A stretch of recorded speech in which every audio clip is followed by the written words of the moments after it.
اپنی برادری قبیلے کے بارے میں بھی اچھا سوچیں, جو قبیلے کا نہیں اس کے بارے میں بھی چلیں تھوڑا سا اچھا سوچ لیں. اپنے بارے میں تو اچھا سوچا ہے بڑا.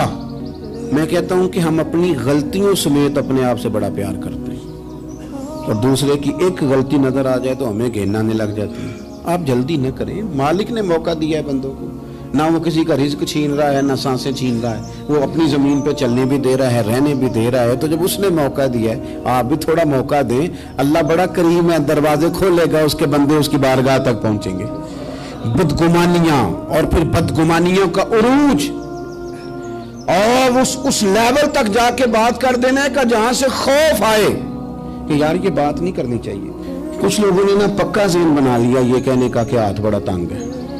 پکا آپ جس وقت پوچھ لیں ان کا ہاتھ اور بڑا ہی زیادہ تنگ ہے. آپ یقین کریں بہن کا جو خامند ہے وہ کہہ رہا ہے جا حصہ لے کے آ, تیرے بھائیوں کی کمائی تو نہیں تیرے ابا کی ہے, لے کے آ. وہ بیچاری اس کی منتیں کر رہی ہے, کہتی ہے اگر جاؤں گی نا تو وہ کہیں گے حصہ لے جا, آج کے بعد ہمارے گھر نہ آنا, میرا دروازہ نہ بند کرو, مہربانی کرو. اور بھائی سے بات کرتی ہے تو کہتا ہے ہاتھ ہی بڑا تنگ ہے, جب ٹھیک ہوگا تو دے دوں گا. نہ کریں یہ ظلم. ہمارے اپنے تڑپتے رہتے ہیں اور ہماری دولتیں اندر پڑی رہتی ہیں.